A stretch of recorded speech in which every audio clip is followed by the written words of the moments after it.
Islam itu rukun iman adalah percaya pada yaumil kiamah. Jadi itu termasuk keyakinan atau keimanan di dalam Islam. Percaya pada yaumil kiamah. Bahwasanya semua ada akhirnya. Oh, itu tertulis di Al-Quran?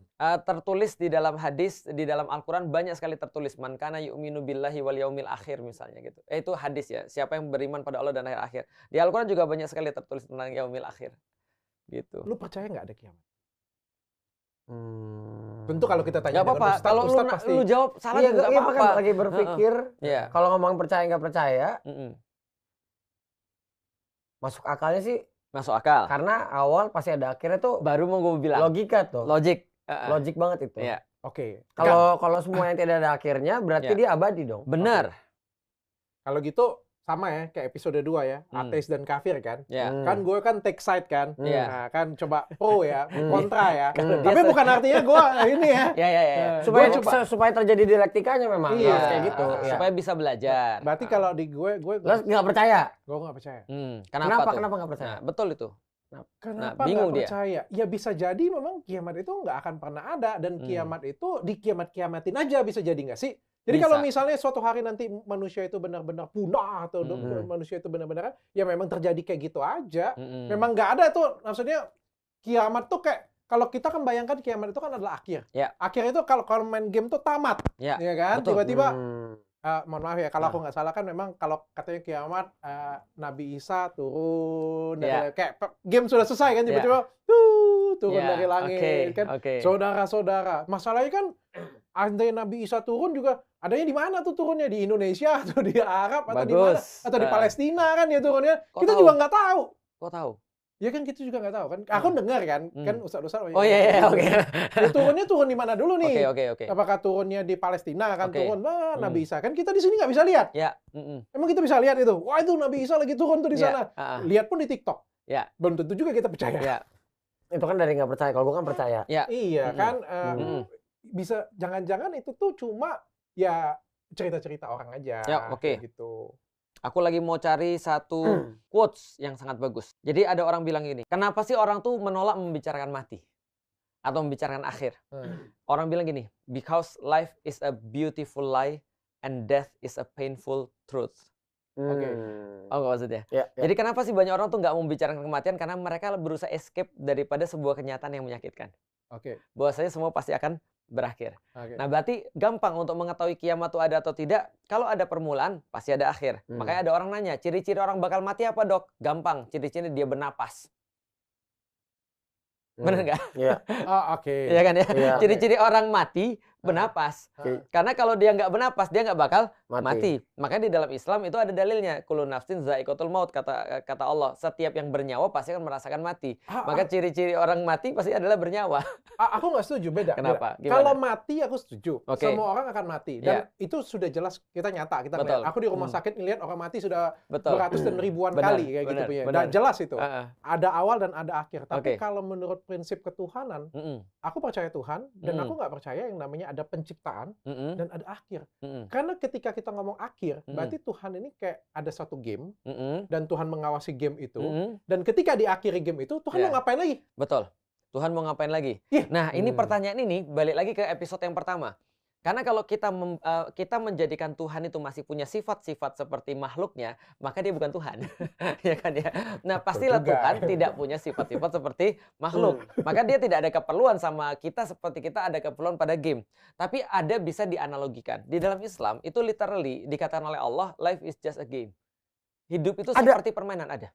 Serius? Ada. Kita pakai di dalam kaos-kaos kita di Yuk Ngaji. Hidup itu cuma sekedar permainan. Itu ada ayatnya bahwasanya hidup tuh kayak sebuah permainan, laibun walahun, sebuah permainan dan sebuah permainan yang melalaikan, itu kata Allah. Artinya tidak perlu dibuat serius. Yang perlu lu buat serius adalah setelah lu main itu harus serius. Maka di dunia ini kita nggak terlalu serius pada sesuatu yang nggak akan kita bawa mati, tapi kita akan serius banget pada sesuatu yang kita bawa mati. Nah, yaumil kiamat menarik dok. Kalau dokter melihat ratusan orang mati di rumah sakit, dokter tahu mati dalam bahasa Islam apa? Kiamat kecil. Dalam bahasa Islam artinya, ini yang dimaksud kiamat kecil itu kematian. Iya, ada tanda-tanda kiamat kecil, ada tanda-tanda kiamat besar. Tapi ada kiamat besar, ada kiamat kecil.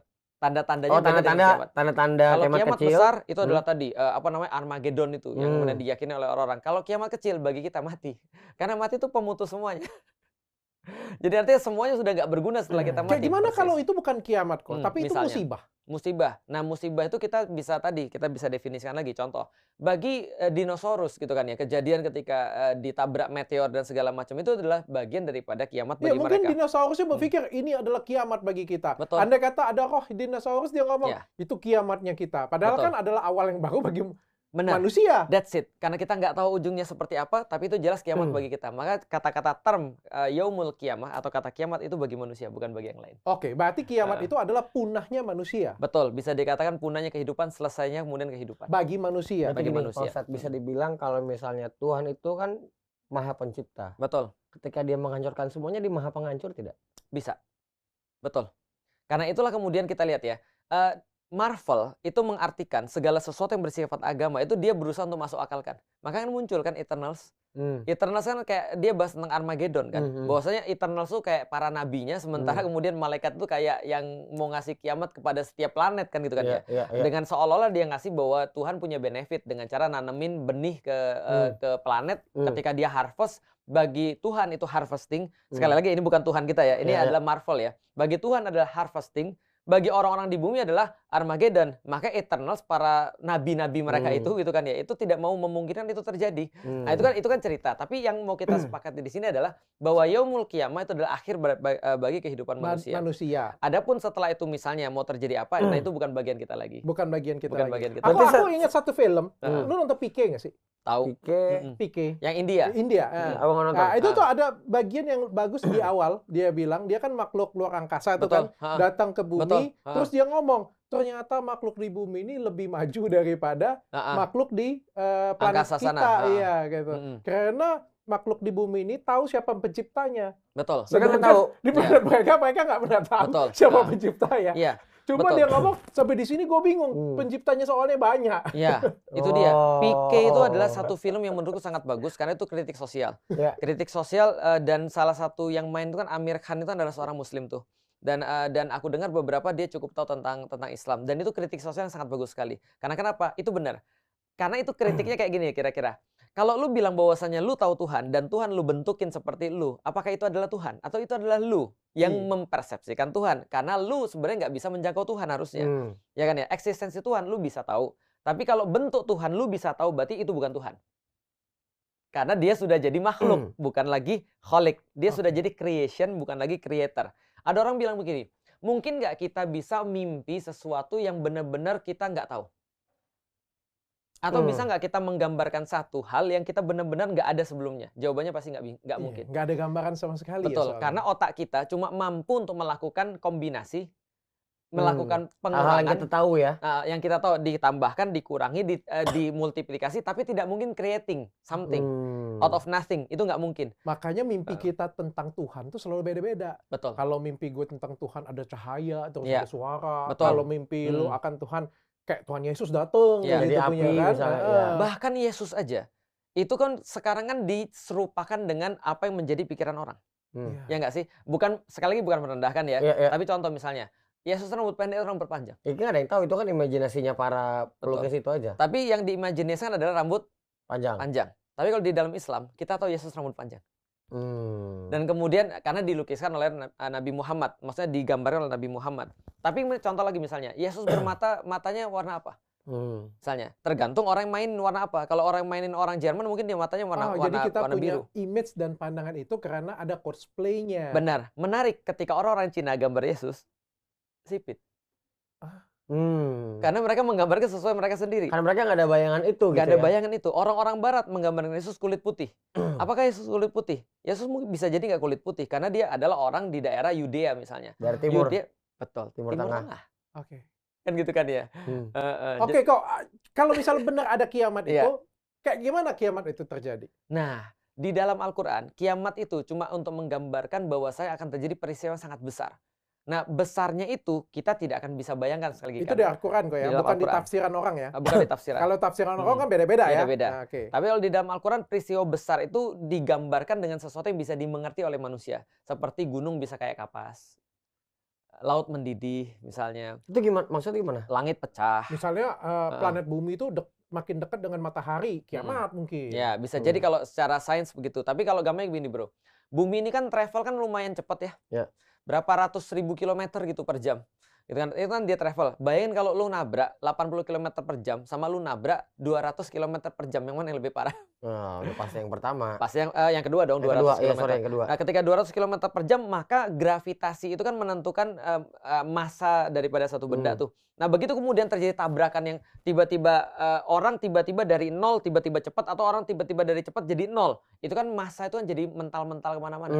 Nah, berarti ketika gunung itu dipentalkan kayak kapas, bisa jadi gunungnya meletus, bisa jadi kemudian nabrak, bisa jadi, atau misal terlempar dari orbit. Berarti tadi perumpamaan ya Pak Ustadz ya? Betul. Cuman gimana terjadinya secara detail, Ya, kita nggak pernah ada yang tahu. Nah, tapi yang jelas nggak selamat. Jadi kiamat itu kayak musibah massal semuanya. Betul. Terus apa yang terjadi? Jadi gunung meletus. Betul. Akhir kehidupan berarti dong. Air laut mendidih. Oke, gampangnya gini deh. Kita mati nggak? Kita semua pasti mati lah. Orang buminya nggak ada. Gimana kita bisa Kita nggak mati? Kita semua mati. Kita mati. Terus tapi apa aku berharap kita semua mati sebelum kiamat. Kenapa gitu? Nanti ada ceritanya tuh. Nanti jangan lupa ditanyain ya. Oke. Ya, Kenapa sebelum ke sana mau tanya dulu soal bumi. Bumi ini kan berarti sebuah ciptaan. Betul. Berarti bumi ini pernah berawal dan pasti nanti akan berakhir. Betul. Nah, ketika nanti berakhirnya bumi, berarti berakhirlah semua orang yang hidup di bumi. Iya. Itu nanti akan ada kehidupan baru, merestart atau gimana? Karena kan sifatnya Tuhan ini kan Maha Pencipta dia. Nah, itu kita nggak tahu, dan kita nggak diwajibkan untuk tahu itu, karena kita cuma diminta untuk berpikir timeline kita aja. Kita sebagai manusia. Contoh gini ya. Jangankan kita bicara tentang yaumil kiamah ya. Setiap ilmuwan itu pasti paham bahwa ada namanya supernova. Supernova ini kan ketika bintang sudah kehilangan reaksi visinya, visi atau fusi ya, visi kayaknya ya. Reaksi visi di dalamnya, dia kemudian setelah itu padam. Setelah padam dia kemudian menurut Einstein, gravitasi ini kan gabung dengan gravitasi kan adalah perjalinan antara ruang dan waktu. Ibarat kayak fabrik katanya. Nah, begitu kemudian dia mendapatkan massa yang begitu besar, fabrik ini kemudian jadi ya sama kayak gini lah. Bayangin kita lagi megang spray, kita kasih bola bowling di atas spray. Iya, dia turun. Dia turun. Kalau makin berat lagi, makin turun-turun, lama-lama jadi black hole. Supernova ledakan bintang, ujungnya bisa jadi apa aja, termasuk jadi black hole misalnya. Berarti kan segala sesuatu yang berawal pasti berakhir. Orang sudah prediksi dok, kapan matahari akan berakhir. Ketika reaksi-reaksinya itu habis, maka matahari bisa jadi pecah, bisa jadi kemudian sudah nggak sudah nggak bersinar lagi. Pertanyaannya, apa yang terjadi dengan bumi ketika itu? Ketika matahari berhenti bersinar misalnya. Beku pasti dan. Beku, kehidupan semua pasti habis. Iya, itu adalah kiamat. Betul. Salah satu. Nah, bisa jadi rotasi juga akan berkurang. Evolusi bumi terhadap matahari juga akan berpengaruh. Karena kenapa? Karena evolusi bumi terjadi karena ada gravitasi kepada matahari kan gitu kan ya, tarik menarik tadi. Nah, kemudian ketika itu berakhir ya udah, jangankan berakhir gravitasi ya.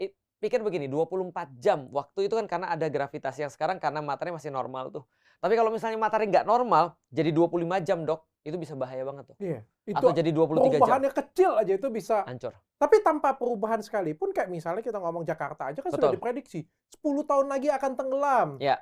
Ya itu prediksi manusia. Ya kan, berarti itu kiamat bagi Jakarta kan, kayak gitu kan. Nah itu betul, kiamat ada bagi kita. Es di bagian sini, terus kapan kira-kira ada kepanasan global gitu. Umur bumi ke depan, umur manusia ke depan. Betul. Berarti kiamat itu bisa dicegah, bisa diatasi, bisa dimaju, bisa dimundurin. Enggak. Kiamat itu sudah tetap waktunya dan nggak ada yang tahu. Karena nggak ada yang tahu, maka tidak ada yang bisa majuin, dan nggak ada yang bisa mundurin, nggak ada yang bisa mengubah. Balik lagi karena kita nggak tahu. Pas kita bahas takdir kemarin. Tadi kita mati ya. Anggaplah kiamat itu tadi ada ya. Jadi kayak sudah musibah besar terjadi ya kayak gitu ya. Manusia semuanya mati, terus apa yang terjadi? Sudah, kita nggak tahu lagi apa yang terjadi. Karena manusia semua sudah mati, berarti urusannya sudah sama Allah sekarang. Tapi katanya tadi Nabi Isa akan turun. Oke, itu sebelum kiamat. Oh, itu sebelum kiamat. Iya, maka jadi ada gini. Di semua agama ada tanda-tanda kiamat. Maka orang-orang Kristen percaya dengan Antichrist.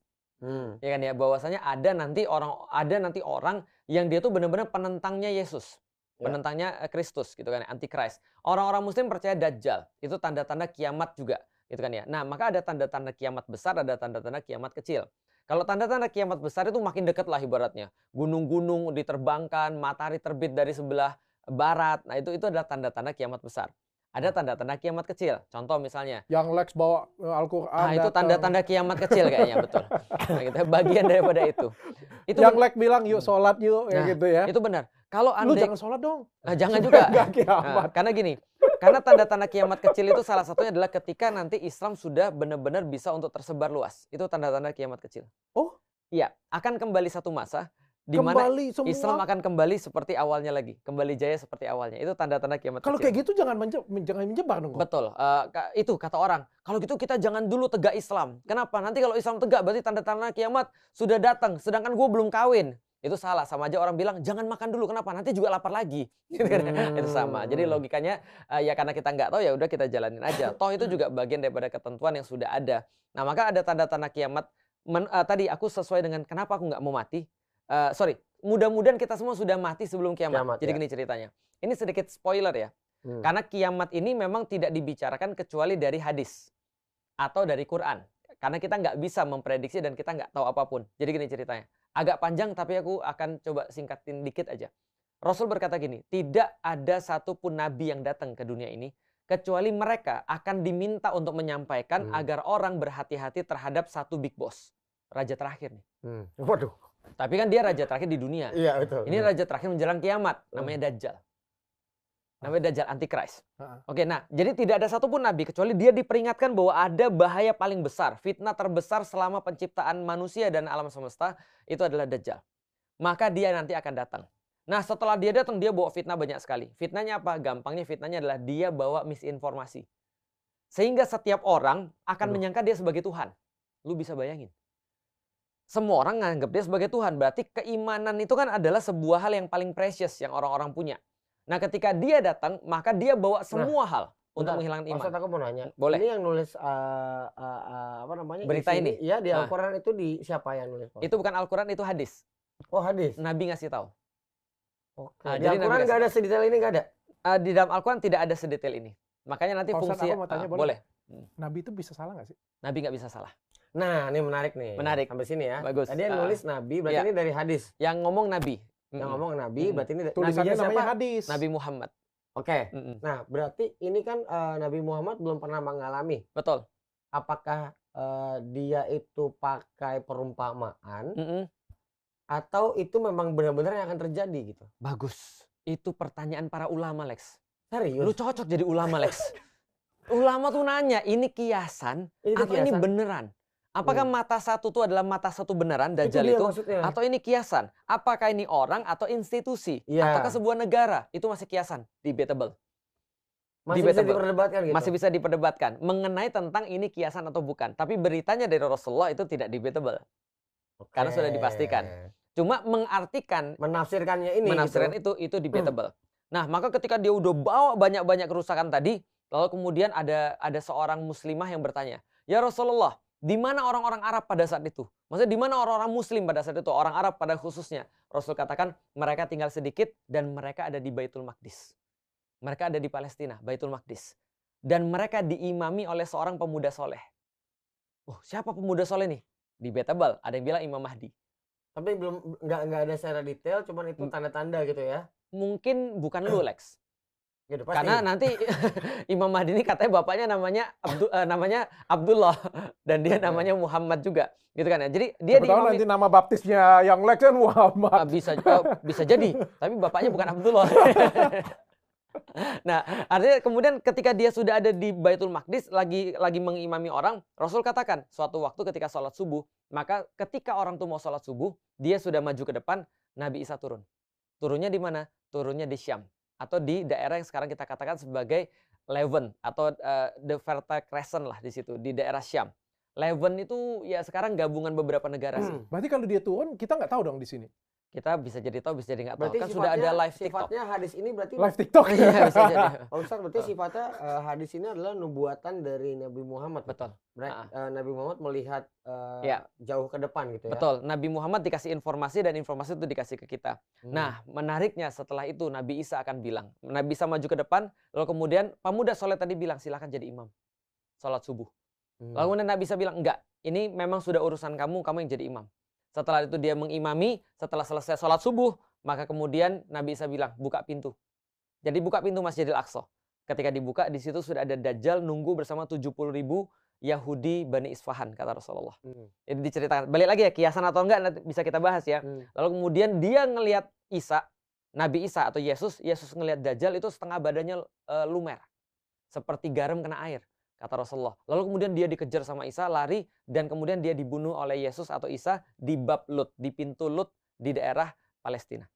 Jadi tempatnya udah di state. Dari tadi kepala gue waktu Pak Ustaz cerita ini kayak film ya? Iya kayak film loh, lagi mikir gitu adegan per adegan tadi. Betul. Nah setelah itu selesai tuh, adegan terakhir itu selesai, maka terjadi kedamaian setelah Dajjal mati. Setelah terjadi kedamaian, maka orang-orang menikmati kedamaian itu selama beberapa masa. Lalu ini Simpson sudah ada bro.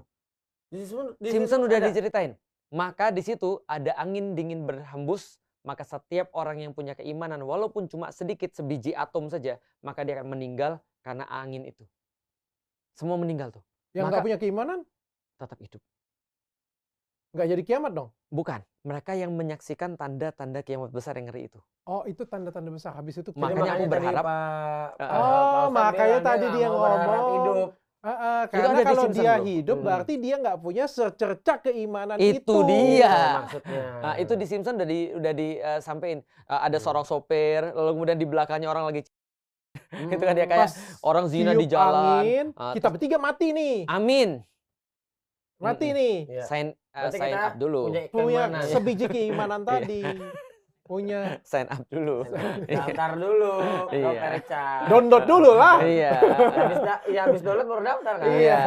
Nah itu. Jadi itu spoiler di hari kiamat. Tapi yang menarik dok adalah ada pernah satu orang datang pada Rasulullah Muhammad. Lalu berkata gini, ya Rasulullah, kapan hari kiamat? Rasul diemin. Lalu kemudian dia datang lagi, ya Rasulullah kapan kiamat? Didiemin lagi. Lalu yang ketiga dia tanya, ya Rasulullah kapan kiamat? Rasul kemudian nanya sama dia, yang kamu siapkan apa? Yang sudah saya siapkan adalah begini kebaikan. Maka kata Rasulullah, fokus pada kebaikan itu. Oke, Pak Ustadz, bukan pada kapannya. Aku punya pertanyaan kayak gini. Ya. Ini andaikan ya, bukan penistaan terhadap agama. Nabi Muhammad Okay. ya. Aku misalkan, aku coba masuk ke dalam Nabi Muhammad nih, Okay. pemikiran dia nih. Okay. Ya kan apa yang disampaikan ini sebenarnya baik ya. Benar. Bahwa dia ngomongin hari kiamat kayak gitu. Tandanya. Kan kalau manusia ini kan sering namanya ada fear. Betul. Ya, ada fear, kasih tahu kayak gitu. Pokoknya supaya kamu nggak ngelakukan ke sana. Benar. Karena kalau kamu ngelakukan ke sana, ini loh yang akan terjadi. Benar. Gitu ya. Bisa jadi ya, bukan sekali lagi bukan penistaan terhadap Nabi Muhammad lah. Ya. Kayak gue juga kasih tahu anak gue kan, kalau kamu melakukan ini yang akan terjadi. Tapi kan tujuannya itu baik. Aku juga menceritakan hari kiamat itu. Ya. Supaya apa? Felix Xiao berhati-hati menanamkan kebaikan. Betul. Supaya nggak terjadi apa-apa. Ya. Rupanya nama gue jadi besar nih, jadi hebat dijadiin Rasulullah atau dijadiin Nabi kayak gitu ya. Padahal gue cuma cerita untuk pengandaian untuk kalian semua, dan sampai turun-menurun setiap tahun itu diceritakan dan dianggap itu menjadi kenyataan. Bisa nggak seperti itu? Sangat bisa, dan bahkan aku jelasin dikit ya. Sangat bisa, dan bahkan itulah tujuan daripada agama. Nah, berarti bisa jadi kiamat itu nggak ada. Itu cuma buatan cerita aja. Betul. Kalau yang nyampainya adalah kita.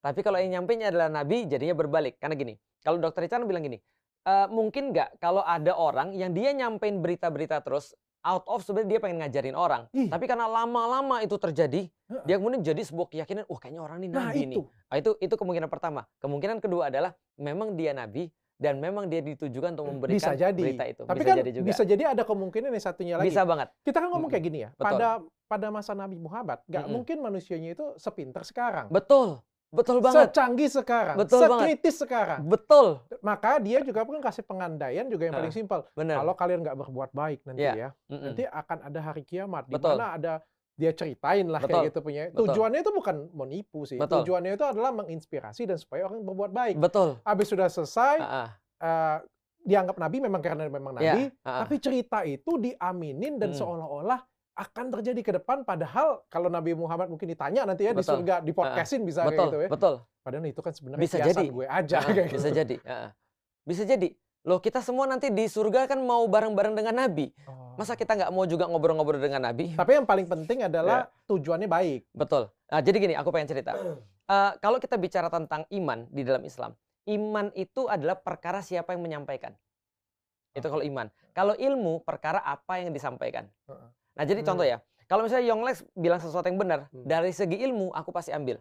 Tapi kalau dia cerita agama, bukan dia cerita agama, ding. Agama termasuk ilmu. Kalau dia cerita kiamat, aku nggak ambil. Karena bukan, ya ngerti. Karena dia bukan Nabi. Tapi kalau dia Nabi, berarti konsekuensinya adalah apapun yang dia sampaikan benar.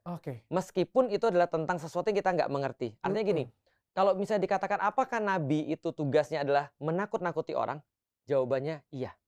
Karena tugas nabi di dalam Al-Quran ada dua. Satu basyiroh, dua nadhiroh. Basyiroh itu memberikan hope, memberikan satu harapan.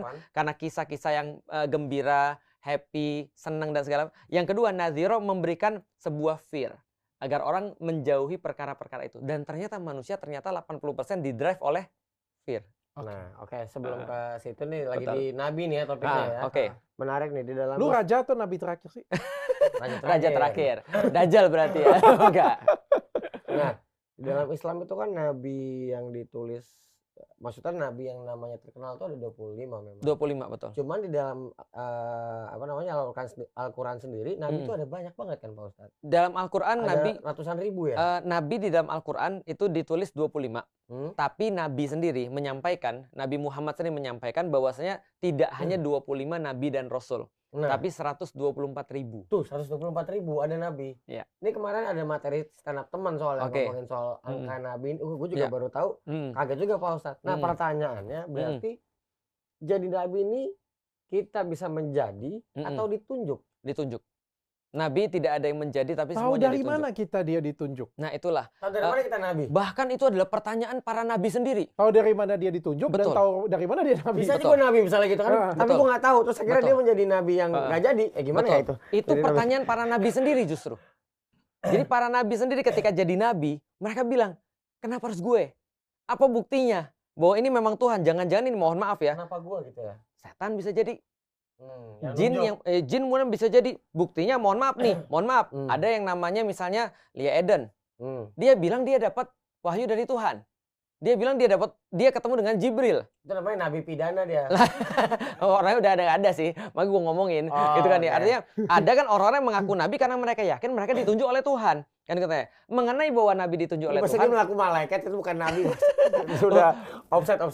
Dia ngaku apa? Malaikat ya? Malaikat kan dia bilang kan. Oh, berarti udah naik lagi dia. Makanya. Udah naik tingkat. Malaikat lebih tinggi daripada nabi. Iya, lebih tinggi daripada, karena malaikat nanti yang menjadi perantara kan antara Tuhan dengan nabi kan gitu kan ya. Artinya kalau dikatakan lebih tinggi secara derajat ya, secara derajat kita meyakini nabi itu lebih tinggi daripada malaikat. Tapi maksudnya kalau posisinya malaikat itu menyampaikan wahyu, iya. Itu serius. Kita meyakini, jadi gini, manusia itu kita meyakini bahwasanya manusia itu penciptaan yang paling sempurna. Lebih tinggi daripada malaikat, lebih tinggi daripada jin. Oh iya? Iya. Di dalam Al-Quran. Tapi kalau posisinya lebih tinggi maksudnya adalah ini Allah lalu menyampaikan Al-Quran lewat malaikat kepada Nabi Muhammad, iya. Tapi posisi kemuliaan itu Nabi Muhammad lebih mulia daripada malaikat Jibril. Itu yang kita yakini. Gitu kan ya. Nah jadi tadi kalau misalnya itu nabinya juga bertanya-tanya. Nah pertanyaannya bagaimana cara meyakinkan bahwa dia itu punya tugas? Itu menarik. Di dalam Al-Quran Nabi Musa itu diceritakan oleh Allah di dalam Al-Quran. Dia ngelihat Bukit Tur itu, Bukit Tur Sinai itu, dia ngeliat bukan Bukit Tur. Tur Sinai itu artinya Bukit Sinai. Ya, dia ngeliat di bukit ada api. Jadi melihat api kan? Dia ngeliat api. Lu nonton ini Exodus. Iya, Exodus ya. Nah, itu kan juga menggambarkan api kan di situ kan ya. Dia ngeliat, tapi Tuhannya bukan anak kecil ya. Gitu kan ya. Kalau di Exodus itu Tuhan anak kecil. Dia ngeliat api, lalu kemudian dia bilang sama keluarganya, aku mau ngeliat itu. Siapa tahu ada manfaat. Sampai di situ, tiba-tiba ada tuh di film Exodus yang benar menurut Al-Quran. Al-Quran menceritakan, begitu dia naik situ, langsung kemudian Allah mengatakan, wahai Musa, ya Musa. Coba bayangin dok. Audible berarti? Audible. Suara. Bayangin dok. Dokter pergi ke tempat gunung, gak ada orang sama sekali. Tiba-tiba di belakang bilang, gitu ya? Bukan, bro, bukan kayak gitu. Richard. Oh dia tahu nama gue. Kan deg-degan kan. Maka kemudian ketika Tuhan itu kemudian ngomong sama Musa, Allah ngomong sama Musa, lalu kemudian Allah bilang, ayo masuk. Lalu lepas kemudian sendalmu, kami mau ngasih tugas pada kamu. Dia bilang, saya nggak percaya. Gimana caranya? Saya nggak percaya. Maka dikasih bukti. Maka setiap polisi itu pasti punya argumen bahwa dia polisi. Benar nggak? Dokter, kenapa kita katakan dia dokter? Ya karena dia ada sertifikat. Ada sertifikat. Sekolah dan ada tanda-tandanya. Berarti Nabi juga dikasih tanda-tanda. Zakaria, itu tadi Musa ya. Dia nggak percaya terus kemudian dikasih tanda. Bukan nggak percaya, dia diyakinkan dengan dikasih tanda. Zakaria, dibilang gini, kamu bakal punya anak. Dia bilang gini, dia doa sendiri minta anak, dia doa sendiri dia minta keturunan. Pas Tuhan bilang lewat malaikat, kamu akan dapat anak, kamu akan mendapatkan istrimu mengandung. Dia bilang, kayaknya saya nggak percaya deh. Itu kan ya. Oh saya sudah tua, istri saya sudah renta, saya sudah rambut putih, bongkok lagi. Gimana bisa punya anak? Kata Allah, Allah kemudian bisa memberikan apapun. Artinya dia bilang, tolong kasih tanda kalau ini benar dari kamu ya Allah. Maka Allah bilang, oke, kamu nggak bisa ngomong 3 hari. Ada yang bilang 3 malam. Itu tandanya berarti kan hanya yang Tuhan mampu melakukan. Mukjizat namanya. Nah, mau lihat lagi nih Pak Ustadz soal tanda-tanda kiamat kan. Di Al-Qur'an tuh ada tuh salah satu tandanya kan.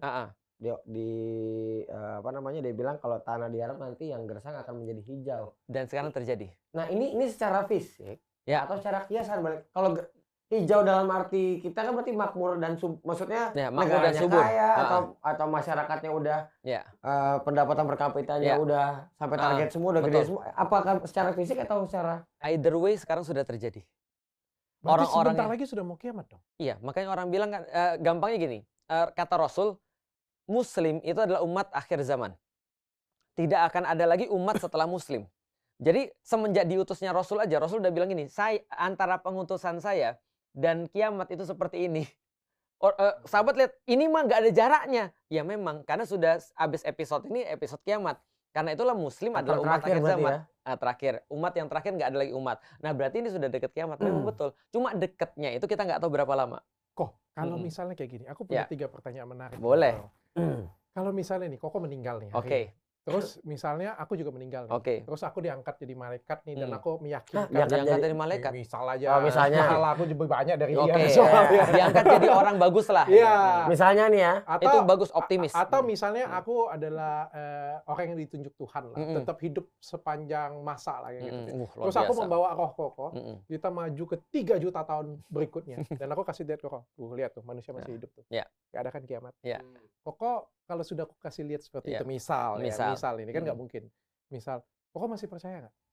Jadi kan artinya aku mematahkan bahwa kiamat itu nggak pernah ada. Ya, berarti kan itu server lain gitu kan ya, atau multiverse kan multiverse. Itu sama aja kayak gini loh, sama aja kayak ngomong sama Iron Man gitu kan ya. Ketika Iron Man itu belum tahu, terus dibilang sama Iron Man, gini deh, oh bukan Iron Man, Doctor Strange.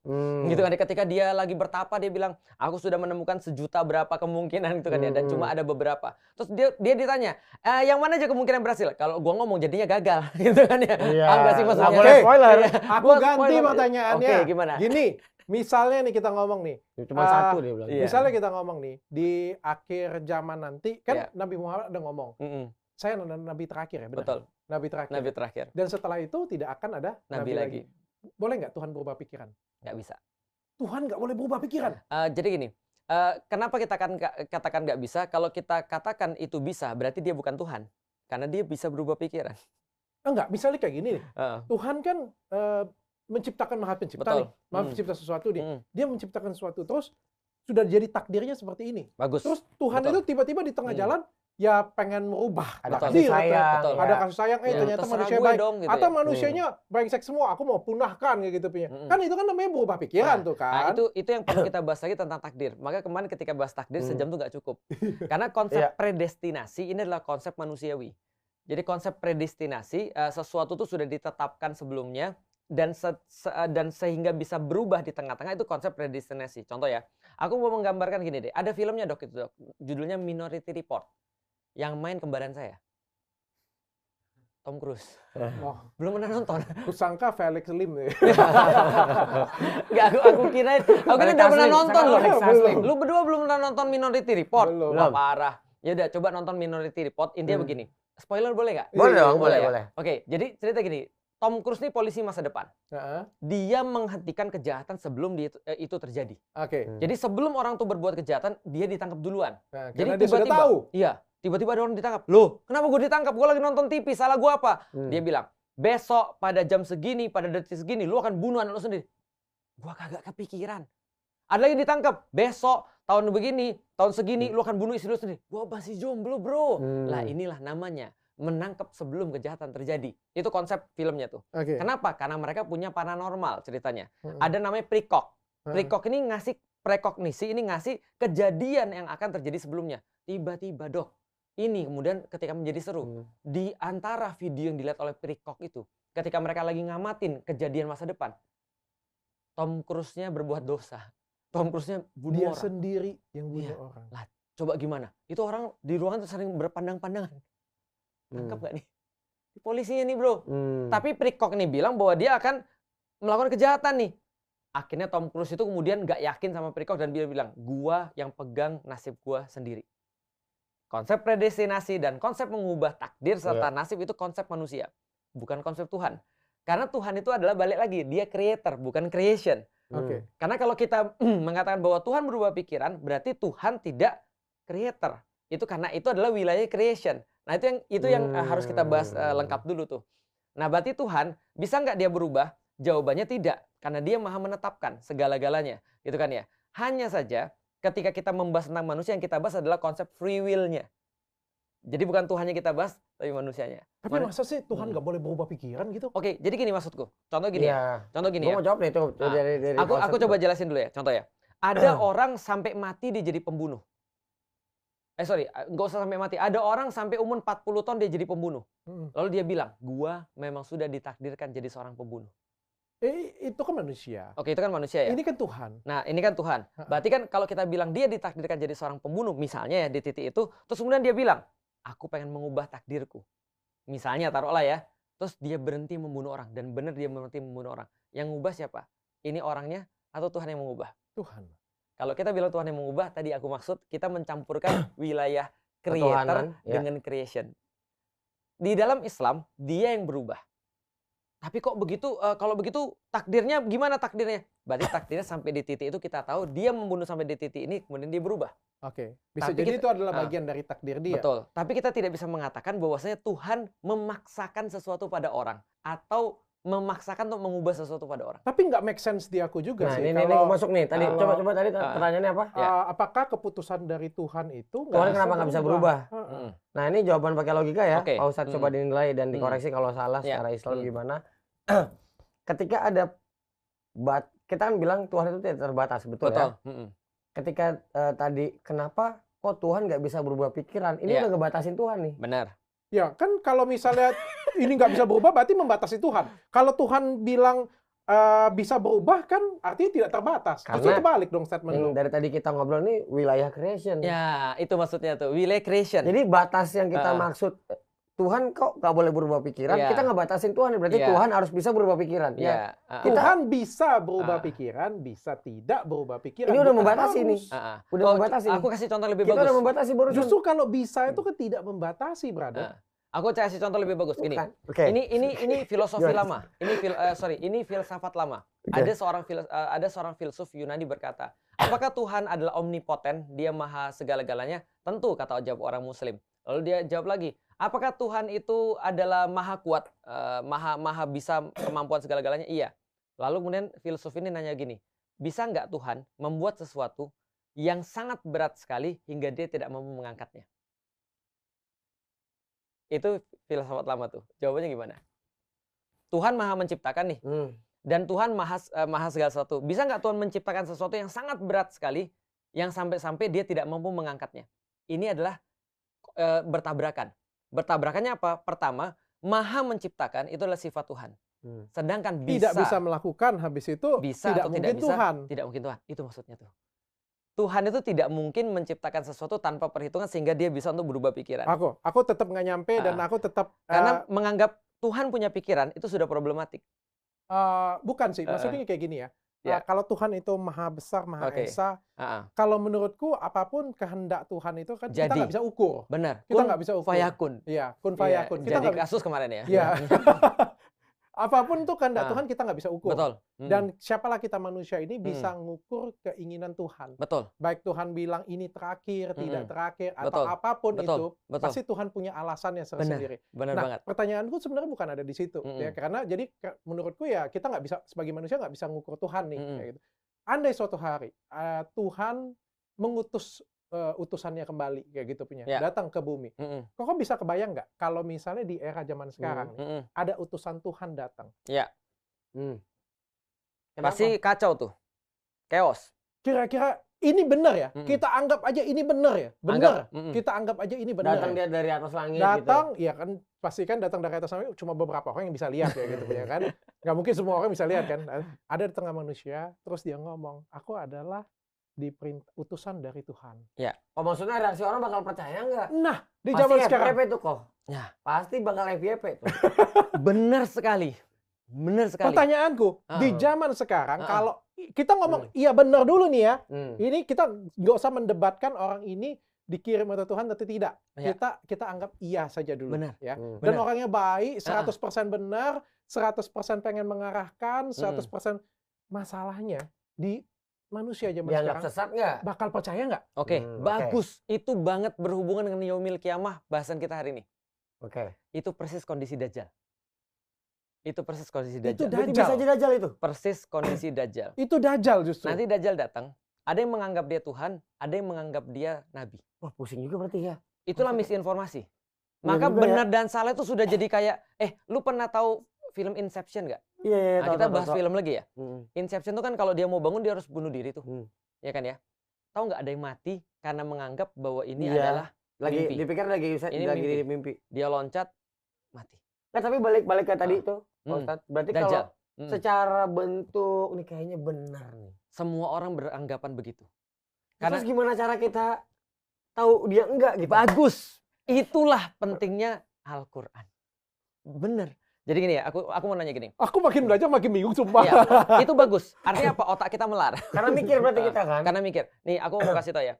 Kalau andaikan kita tahu bahwa senjata musuh adalah misinformasi, berarti apa yang harus kita jadikan sebagai senjata kita? Iya, informasinya harus tahu. Informasinya harus tahu. Maka musuh itu sudah dikasih tahu, Dajjal itu adalah senjatanya misinformasi, ilusi. Berarti senjatanya adalah informasi. Iya, maksudku kayak gini. Kan Koko kan tadi berpikir kan kalau misalnya datang mengaku utusan Tuhan adalah Dajjal. Ya kan? Setelah Nabi Muhammad. Ini pemikiranku terbalik nih. Pemikiranku adalah Tuhan tuh pengen menyelamatkan umat manusia. Betul. Ya, gitu punya kan. Betul. Pengen umat manusia jadi lebih baik lagi nih. Betul. Artinya ada sedikit perubahan nih. Benar. Ya, yang aku kirim bukan Dajjal nih. Yang Dajjal aku kirim itu adalah orang yang harusnya pengen menyelamatkan kayak nabi baru lah kayak gitu. Bayangin dok, Dajjal itu diceritakan, tadi kan aku kisahin terakhirnya doang tuh. Dajjal tuh awal-awalnya datang adalah diawali dengan paceklik selama beberapa tahun. Susah Kalau gitu ya. Zaman sekarang orang sudah prediksi food scarcity kan ya. Sehingga yang terjadi ke depan bukan nuclear war kata orang, tapi food war. Siapa yang pegang makanan, dia yang pegang dunia. Nah, bayangin ya, Dajjal ini diceritakan sebelum dia datang itu terjadi paceklik di dunia selama berapa tahun. Kita bisa bayangin kita nggak bisa punya beras sekarang aja 18.000 setengah mati itu kan ya. Apalagi ini berasnya nggak ada nih. Bayangin gimana tuh bisa jadi orang saling bunuh dan segala macam. Dajjal diceritain dok, dia datang kemana-mana dok. Bawa solusi. Dia bukan hanya bawa solusi bro. Dia nunjuk langit hujan. Kok bisa jadi Dajjal ya? Ngeri kali ya. Makanya. Dia nunjuk langit Dajjal hujan. Itu setan kan? Dajjal bukan setan. Kayak, Dajjal itu manusia. Makhluk raksasa, kayak nggak. Monster gitu kan? Dia pure manusia biasa. Tapi kan paling sering itu kalau dengan anak Dajjal lo. Elon Musk tuh Dajjal, Elon Musk. Anak Dajjal lo kayak Belum gitu. tentu Elon Musk. Soalnya yang gue tunjuk ya. Bentuknya kayak gitu misalnya kayak mungkin aja dia kan berimajinasi ya bentuknya dia. Gue pikir monster mata satu Dajjal. Enggak monster, dia manusia mata satu. Tapi balik lagi mata satu bisa jadi kiasan. Tapi anggaplah itu adalah manusia mata satu ya. Dan dia bawa semua yang persis dokter katakan. Dia kemudian bawa kebaikan, hujan turun, tumbuh-tumbuhan, panen, dikisahkan. Betul. Dajjal katanya bawa segala sesuatu adalah tidak pernah Dajjal datang situ dan orang mengiyakan dia, beriman kepada dia. Maka tidak pernah ada ternak sebesar itu dan sebagus itu, tumbuhan-tumbuhan nggak ada yang pernah sebagus itu. Dan dia akan datang pada satu orang kata Rasulullah, orang itu merasa sedih. Kenapa dia bilang? Ibu dan bapak sudah meninggal. Lalu kemudian Dajjal bilang, kalau saya balikin ibu dan bapakmu lagi, kamu beriman pada saya. Wih, ngeri kali. Yes. Lalu kemudian dia bilang, mau. Bapak ibunya dihadirkan di depan dia. Dihidupin lagi. Dan dia beriman pada Dajjal. Kalau memang ada orang kayak gitu, itu mah jadi kita Tuhan. ngomong Tuhan dong berarti. Betul. Itu dia. Karena dia bawa solusi. Dia punya kendaraan kata Rasulullah bisa jalan di darat, bisa jalan di air. Coba merealistiskan ya, mungkin Pak Ustadz ya, di era sekarang ya. Mungkin VR. Kalau itu dia maksudnya, VR dipakai teknologi AI sehingga orang memorinya akan abadi gitu. Ya kayak film Spider-Man. Film Spider-Man yang ngelawan itu loh, proyektor banyak itu loh. Itu bisa jadi ilusi. Lah sekarang aja sudah kayak gini realnya VR. Apalagi nanti. Orang-orang lihat nggak pakai Apple Vision Pro? Kemarin tuh lihat foto yang mamanya udah meninggal, bisa ngomong lagi gerak.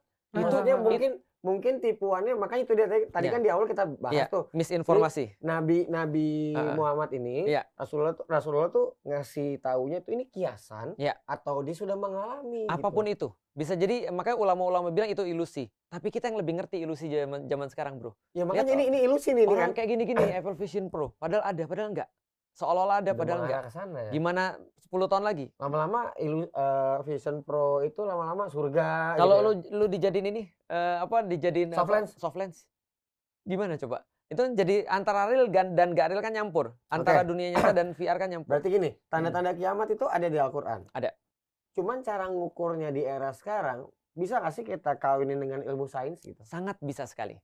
Makanya ketika kita lihat kan ulama-ulama bahas tuh, zaman dulu mereka cuma bahas ilusi. Tapi aku rasa kalau mereka hidup di zaman sekarang, mereka akan bilang bisa jadi kayak VR. Karena VR tuh benar-benar udah jadi ilusi. Bahkan orang udah menganggap itu kenyataan sendiri. Ada banyak orang-orang ketika lihat VR keluar nangis. Ada orang tua keluar. Bahkan sampai sekarang ada yang sensor rasa lagi. Iya itu dia tuh. Semuanya kan. Nah itu bisa jadi dikawinkan dengan sains. Cuman yang kita harus tetapkan adalah bahwa kita mempercayai ini sebagai berita daripada Nabi. Dan ketika Dajjal itu datang nanti akan fitnahnya ngeri sekali. Fitnah itu adalah sesuatu yang membingungkan, Dok. Yang difitnah itu siapa? Yang difitnah orang-orang, semuanya manusia. Dan akan jadi gini, contoh ya.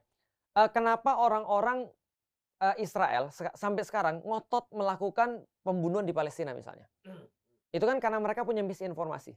Apa misinformasi mereka? Bahwasanya mereka ras yang lebih tinggi daripada yang lain. Sehingga mereka boleh bunuh orang lain. Mereka merasanya gitu kan. Maka misinformasi itu akan membawa kerusakan yang lebih besar lagi. Bisa jadi pembunuhan, bisa jadi pembantaian, bisa jadi segala macam hal, perzinahan dan seterusnya. Semua masalah kita tuh diakibatkan misinformasi. Kita kira baik padahal enggak. Makanya Quran bawa informasi yang benar.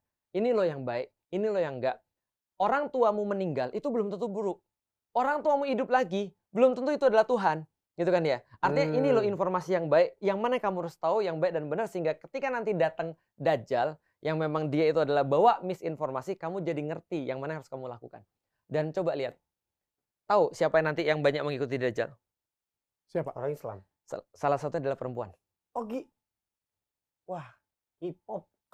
Sorry ya, aku ini kan mau belajar ya. Betul. Aku kan mau belajar. Betul. Ini, ya. Tapi bagaimanapun juga prinsip utama belajar itu adalah kejujuran. Ya, betul. Sampai detik ini sudah berapa menit nih? Hampir sejam. 50. Sampai detik ini kok. Jujur masih bingung. Ya, aku masih bingung dan masih tidak percaya dengan kiamat. Ya. Di pikiran orang yang logik kan baju aku dulu kritis ya. Kritis ya. Di pikiranku yang kritis adalah jangan takutnya. Sorry ya, ini kan namanya pendapat. Bukan artinya aku menistakan sekali lagi aku bilang kayak gini ya. Takutnya kayak gini kok, ada seseorang atau aku nggak ngomong nabi ya, ketika misalnya aku hidup di zaman dulu, ada seseorang kayak gitu punya, ada yang dinamakan zaman sekarang ini ada penyakit, yang dinamakan dengan skizofrenia, betul, yang punya hayalan, benar, punya halusinasi, punya ilusi. Tapi zaman dulu mungkin belum ada ilmu itu, belum diagnosa. Kalau lu datang ke rumah sakit kayak gitu punya, dia akan cerita nanti, aku kemarin ketemu dengan satu sosok, dia berbicara seperti ini, ngomong seperti ini dengan aku, dan bisa jadi dia ngomong, aku bertemu dengan malaikat berkata dengan aku seperti ini. Itu namanya halusinasi. Betul. Ya. Skizofrenia tadi. Iya, atau suatu cerita yang kita nggak tahu lah ya. Kan ini bisa jadi suatu cerita. Betul banget. Dan uniknya ini bertahan turun-menurun. Dan bisa jadi, namanya kan juga bisa jadi, kalau dipakai otak yang kritis gue bilang betul. Ya. Skizofrenia. Iya, bisa jadi itu adalah halusinasi orang. Benar Dok. Dan itu sudah dibahas oleh kafir Quraisy dulu. Jadi mereka menganggap bahwa Nabi itu ada 3 kemungkinan. 1, tukang sihir. 2, skizofrenia alias gila. Bahkan di dalam Al-Quran tuduhan terhadap Nabi paling banyak adalah majnun, skizo. Ada yang ngomong kayak gitu kayak? Berarti aku nggak jadi penistaan. Nggak jadi penistaan. Secara histori memang udah dipikir. Betul. Lu ini memang tua ngaya lu kali. Karena bener Dok, orang-orang seperti dokter tuh harus ada. Kalau enggak, semua orang diyakini sebagai nabi. Andai kan dia bisa bikin cerita agak bagus dikit, jadi nabi dia. Iya. Itu betul. Karena itu adalah sifat kritis. Contoh ya Dok, aku pernah baca satu cerita yang paling banyak mempengaruhi orang selain daripada Al-Quran. Tahu nggak Dok cerita apa Dok? Judulnya adalah Homer. Iliad. Yang nulis namanya Homer. Seorang penulis daripada Yunani, dia nulis tentang kisah-kisah para dewa yang sekarang diyakini orang dan banyak membentuk culture orang. Ada Zeus, ada Eris, ada apa namanya Poseidon, ada Hermes pengantar pesan. Hermes betul, dewa pengantar pesan betul. Nah, dan segala macam itu mempengaruhi. Nah, kalau ada orang bisa bikin cerita yang bagus, lantas dia jadi nabi, ini kita nggak bisa bedain antara nabi dan skizofrenia. Iya. Itu penting banget. Jadi kita sekarang ketika kita ketemu dengan orang, berarti kita harus benar-benar melihat ini benar atau enggak. Karena yang dokter yang dokter sampaikan tadi itu yang nanti akan nyelamatin banyak orang ketika Dajjal datang. Banyak nyelamatin orang. Sifat kritis untuk melihat ini nabi atau bukan. Ini adalah Tuhan atau jangan-jangan dia bawa fitnah. Itu sifat kritis yang sangat bagus. Oke, jadi pertanyaannya adalah bagaimana cara membedakan antara orang skizo dengan orang yang bawa berita. Kan itu kan ya. Nah, maka kita balik lagi ke awal tadi tentang kafir dan ateis itu. Bahwasanya setiap nabi dia pasti akan bawa sebuah argumen. Yang argumen ini tidak sampai kepada... jadi gini, ketika manusia ngelihat dia udah bilang, oke aku yakin karena dia bawa argumen. Makanya dia bawa berita-berita tentang sesuatu yang mungkin bagi kita asing. Bagi kita aneh.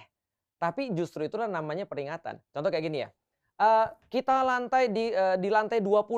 Tiba-tiba ada pengumuman. Berita-berita. Bukan berita. Attention gitu kan ya. Ini sangat urgent sekali. Setiap orang yang ada di apartemen ini harus segera turun. Karena terjadi gempa dan kebakaran di bawah. Jangan lewat lift. Oke, kita turun atau enggak nih? Turun dong. Tergantung. Tar dulu dong. Tar dulu. Lihat dulu. Siapa tahu yang ngumumin orang skizo. Siapa tahu dibajak sama anak-anaknya. Iya kan? Iya juga. Iya kan? Mulai masuk akal. Itu logikanya gitu. Tapi di pikiran gue kan ya...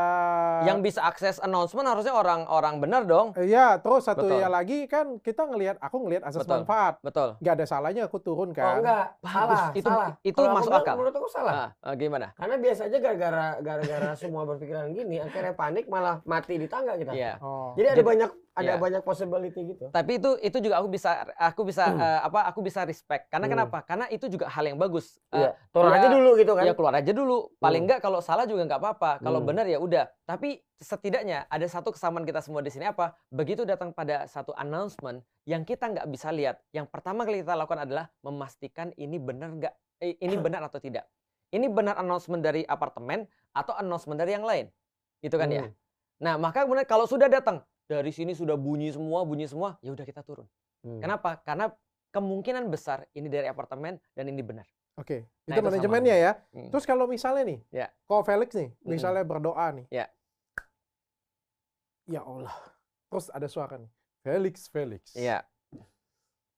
Kau ku perintahkan seperti ini. Terus kau cerita dengan kami. Enggak, aku tanya dulu dong itu announcement-nya benar atau enggak gitu kan ya. Aku minta kepastian dulu dong. Iya, dia ngomong, saya adalah Tuhan misalnya, Allah misalnya. Terus aku tanya, ya Allah, bukannya Muhammad tuh nabi terakhir? Dia bilang, iya, tapi aku mau ganti. Enggak. Dia nggak ngomong kayak gitu. Aku ingin menitipkan pesan denganmu. Dia bilang apa gitu punya. Tolong selamatkan Richard dan Young Lex. Karena menurut kami berdua amat sangat penting untuk Indonesia. Misal seperti itu ya. Itu. Dan itu pesan. Betul. Kau dengar sendiri. Dengar sendiri. Benar. Pakai kuping sendiri. Nyata nggak mabok, nggak minum homer, nggak minum apa-apa kayak gitu punya. Ini berdoa di ini pula di Mekah kayak gitu. Betul. Benar ada suaranya. Betul. Felix gitu kan. Aku langsung pergi ke dokter jiwa. Karena iya toh. Ngerti nih maksudnya. Iya paham ya. Karena nggak ada argumennya. Karena kalau Koko bilang kayak gitu, bukan nabi terakhir. Nah, kalau Koko bilang seperti itu, kenapa Koko nggak pernah bilang, mohon maaf ya, betul, nggak pernah mencurigai, waktu Nabi Musa kayak gitu punya, jangan-jangan juga seperti itu. Aku udah sampein bahwasanya mereka juga mencurigai dirinya sendiri. Bahkan Nabi Muhammad atau Nabi Ibrahim ketika dia kemudian mendapatkan perintah untuk menyembelih anaknya, dia masih dalam tanda kutip ini benar nggak ya dari Allah? Ini benar nggak ya dari Allah? Di hari ketiga dia mimpi, dia sudah yakin ini benar dari Allah, makanya namanya Yaumul Arafah. Hari di mana dia mengerti, hari di mana dia mengetahui bahwa ini benar dari Allah. Artinya setiap nabi-nabi juga memastikan. Jadi nggak mereka serta-merta, ya mereka minta signs, mereka minta sebuah tanda bahwa ini benar. Berarti aku lanjut lagi ceritanya nih.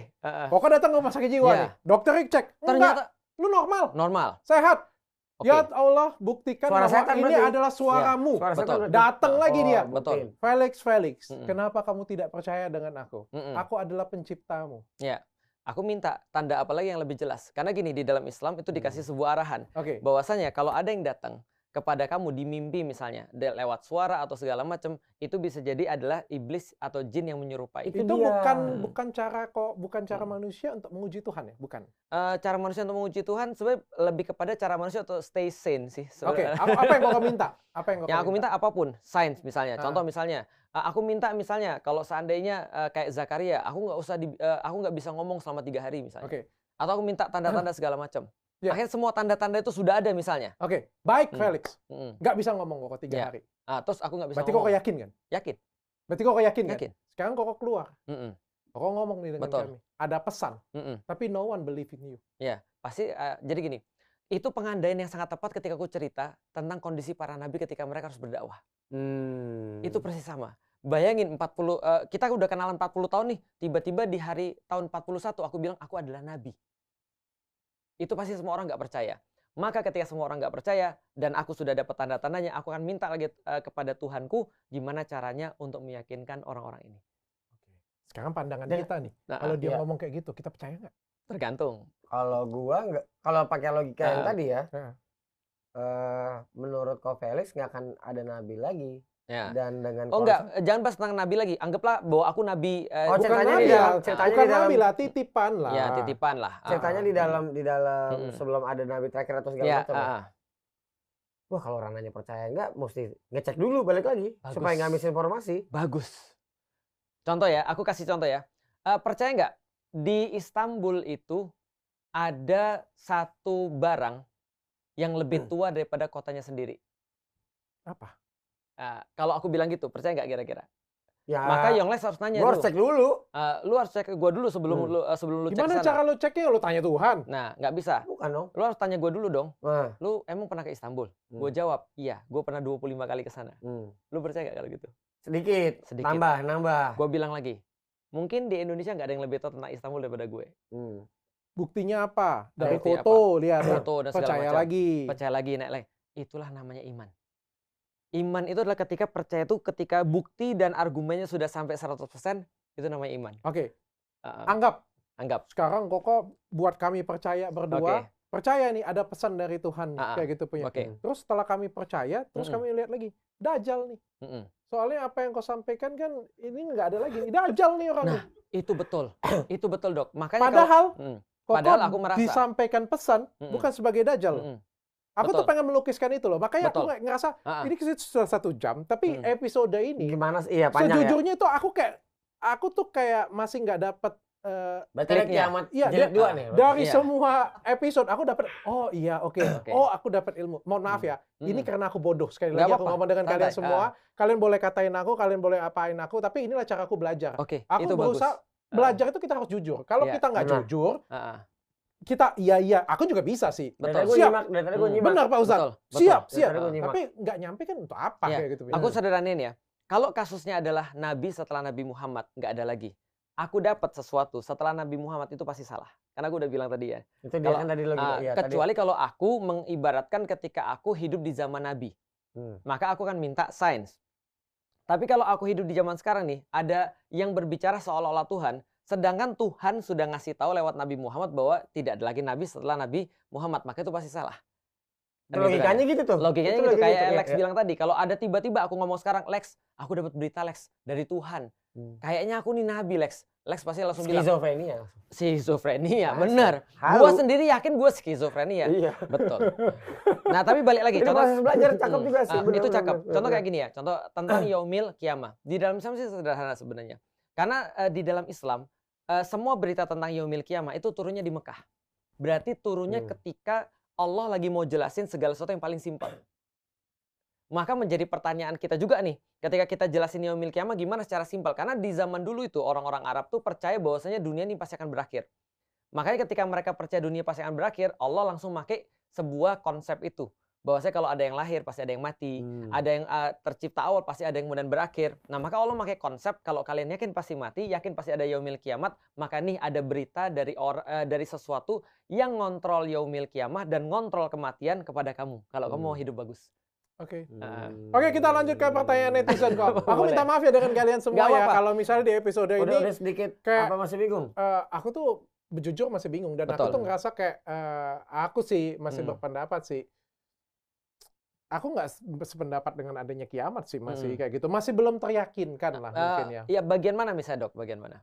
Kalau boleh tahu. Hampir semua. Oh, bahwa beritanya itu atau yaumil kiamahnya? Beritanya atau yaumil kiamah? Atau kejadian kiamatnya atau ya? Menurutku masih substansial sih. Menurutku masih kalau misalnya Tuhan itu Maha Esa, Maha tidak terukur, Maha besar. Artinya apapun itu bisa terjadi di tangan Tuhan. Ia menjadi tidak menjadi iya. Nabi terakhir, ada nabi lagi, ada utusan kayak gitu. Menurutku bisa batasin gitu. Tidak ada batasan. Bisa jadi tidak ada. Bisa jadi ada. Kalau itu gitu pendapatku pribadi. Aku coba sederhanain sebelum masuk ke pertanyaan berikutnya. Aku coba sederhanain begini. Kita sekarang bawa tentang pembawa berita nih, misalnya pembawa berita.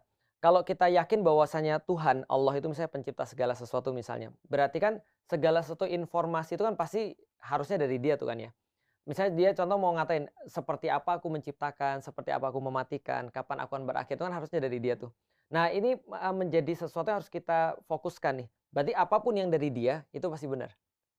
Bukan ceritanya masuk akal atau tidak. Setuju aku. Ya, bukan perasaan kita atau tidak, tapi apakah ini dari dia atau tidak.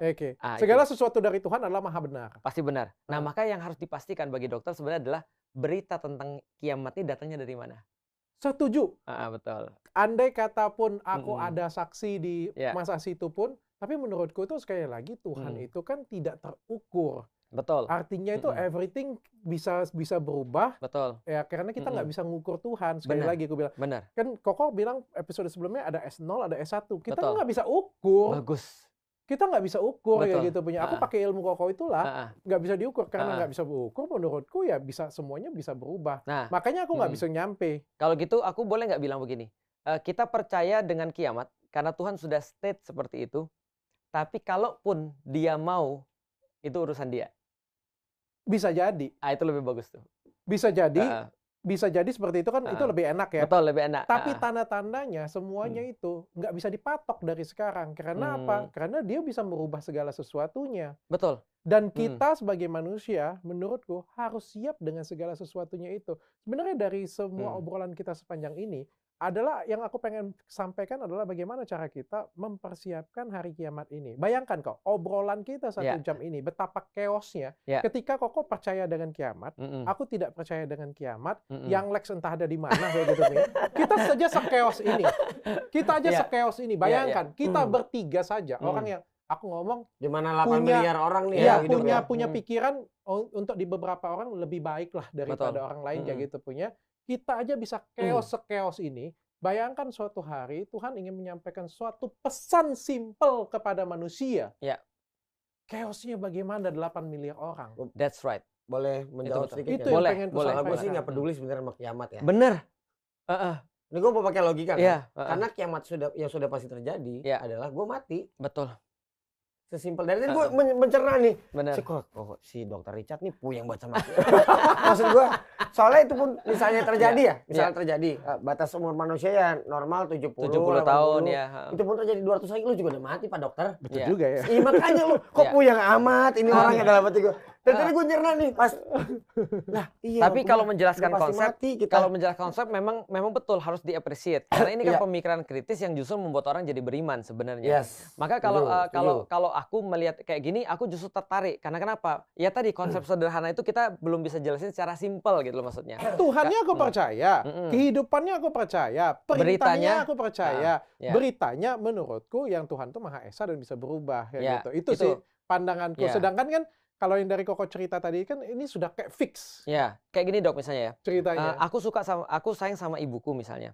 Aku sayang sama ibuku dan aku sudah menjalani hidupku sama ibuku lama dan aku kenal banget sama ibuku. Terus aku tanya sama ibuku, "Mi, mami mau makan apa?"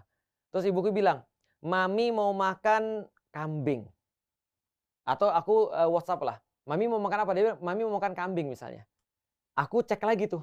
Karena selama ini aku nggak pernah tahu dia makan kambing atau enggak.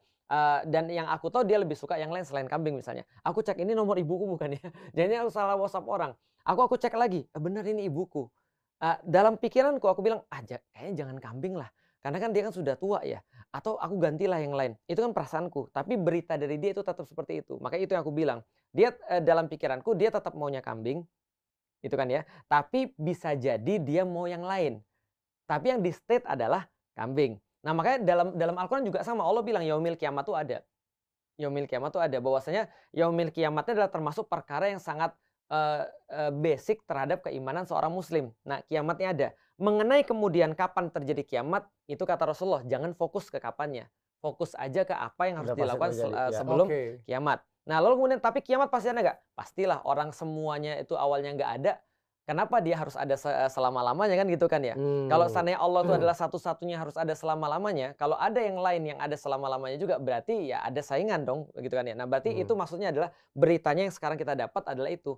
Aku mau nggak mengatakan misalnya contoh, bisa jadi nggak setelah kiamat ada lagi manusia atau yang lebih hidup? Aku mau banget mengatakan itu. Itu bukan urusan kita juga ya? Iya, bukan urusan kita. Berarti secara nggak langsung dan kiamat yang dimaksud itu adalah musibah besar yang menimpa umat manusia. Betul. Oke, kita lanjut pertanyaan satu aja pertanyaannya. Boleh. Menarik. Ustadz mau tanya, kadang-kadang kalau kita berpikir ini termasuk kiamat surga, sugra. Sugro itu kecil. Kiamat kecil. Tapi kadang-kadang tiba ada penjelasan sainsnya yang aku mau tanyain, kalau itu beneran tanda kiamat sugra atau kiamat kecil, terus namanya kita salah percaya atau gimana ya Ustadz? Oke, ini mungkin harusnya dengan contoh, tapi aku bisa masuk. Jadi gini ceritanya. Pertama aku harus jelasin dulu, science itu adalah pola alam yang ditangkap oleh manusia, benar nggak?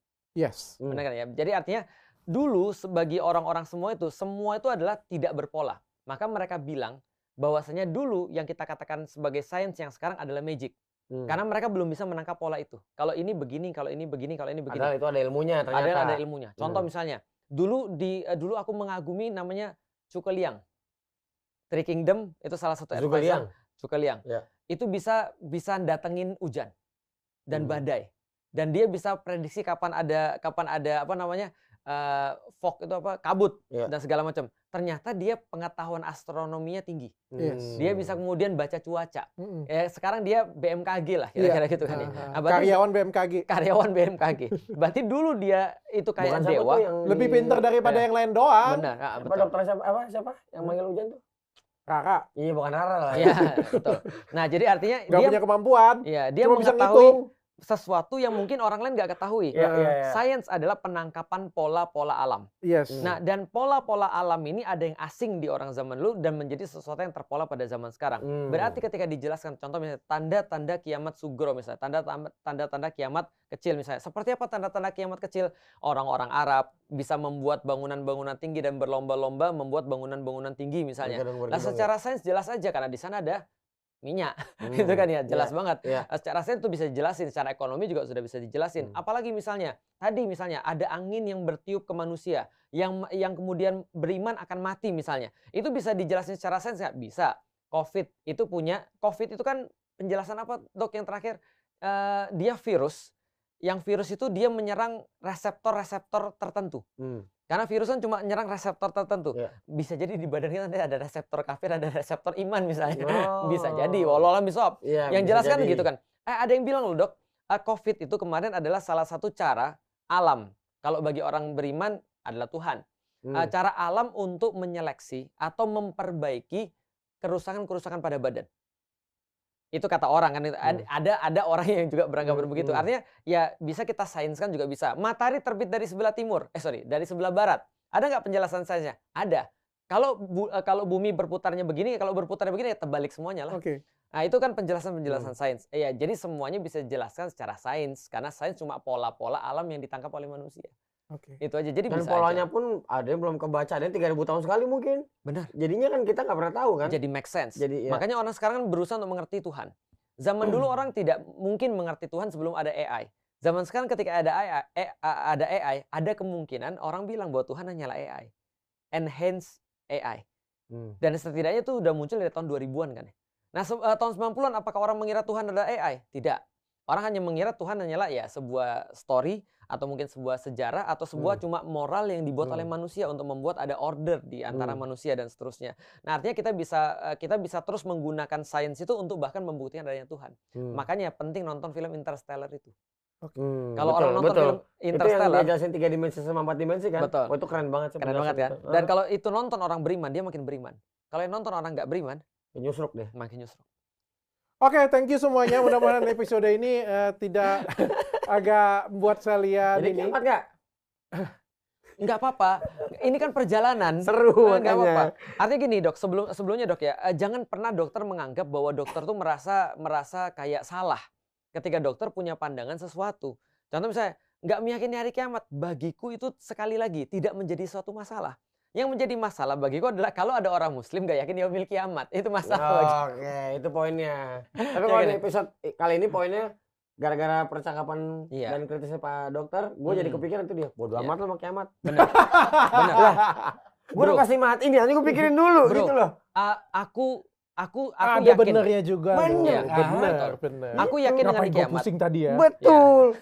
Pusing banget jadi. Siapa tahu setelah 18 Maret dokternya jadi nggak pusing lagi. Sekarang dia lagi pusing. Gue nggak pusing kiamat. Gue nggak pusing kiamat. Yang gue pusingin itu Tuhan yang gue pusingin itu. Kita bertiga aja berdebat kayak gini punya gue nggak paham gitu ya. Apalagi kalau orang itu datang gila ya. Tapi kan gini loh dok, itu kan karena dokter membuka kemungkinan bahwasanya berita ini salah atau berita ini ada nggak benar, maka muncul kemungkinan itu. Tapi kalau dokter fix bahwa ini berita pasti dari Tuhan dan berita ini benar, maka ini semua ketutup kemungkinannya. Jadi kita nggak pusing. Ini logikanya gini, jadi imajinasinya juga akan mengarah ke yang membawa kemungkinan ini akan terjadi. Betul. Artinya gini, itu tadi yang dikatakan Yonglek tadi itu penting ya. Bahwasanya gini, aku beriman dengan yaumil kiamah. Tapi I don't care. Itu betul. Tahu nggak kenapa aku nggak mikirin? Pertama karena aku nggak berharap aku masih hidup ketika dia milik. Iya, itu logika tadi yang pertama. Yang kedua, aku terlalu sibuk pada persiapanku. Jadi aku nggak peduli. Bahkan aku nggak peduli kapan aku mati loh. Karena gini, ada orang bertanya pada aku. Banyak kan orang-orang zaman sekarang, ini penting banget. Penyakit orang zaman sekarang adalah insecure dan overthinking. Dokter overthinking kiamat. Iya. Nah, tapi bagiku adalah kenapa orang terjadi overthinking dan insecure? Jawabannya sederhana. Karena mereka itu mencoba untuk membahas yang bukan bagian mereka. Makanya Rasul kasih tahu, kiamat itu bukan bagianmu. Yang perlu kamu bahas adalah bagaimana kamu mempersiapkan hari kiamat. Itu kan ya. Yang kedua, besok matahari terbit dari sebelah mana? Timur dong. Timur. Maka aku nggak pernah khawatir matahari terbit dari sebelah timur. Sebagaimana aku nggak pernah khawatir dengan kematianku karena mati itu pasti. Matahari terbit di sebelah timur pasti nih. Maka mati juga pasti. Aku nggak pernah khawatir dengan aku mati seperti apa. Dan aku nggak pernah khawatir dengan kiamat karena kiamat sudah pasti. Kita persiapan aja dulu ya. Kita persiapan aja.